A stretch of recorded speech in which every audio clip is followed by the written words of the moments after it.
Okay, this is early 70s, I think, 18 horsepower Evinrude. Just picked up quite recently. It's a bit scruffy. Needs a bit of a paint. I think they're the same as the 20 horsepower and 25s. It's quite nice under the hood though. Let's just get that open.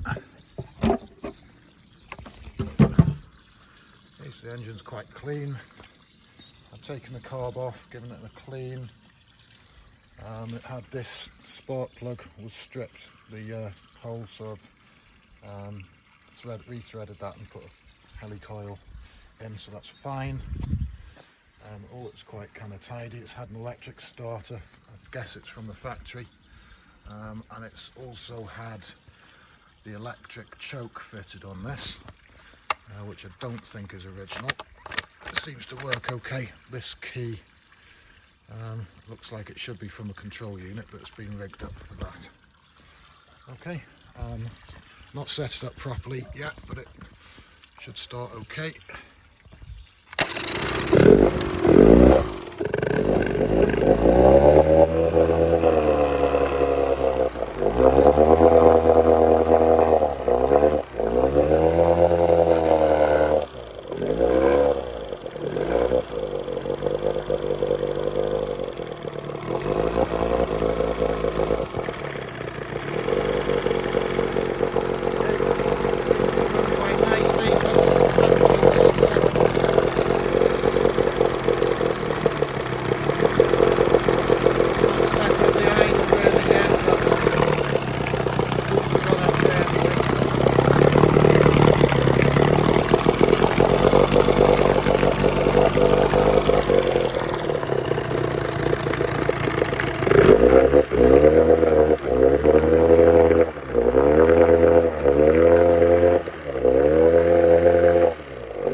Okay, it does select gears. I don't want to put it in that tank because it'll trash the bucket, but seems to be, apart from being a bit scruffy, seems to be quite a nice running motor.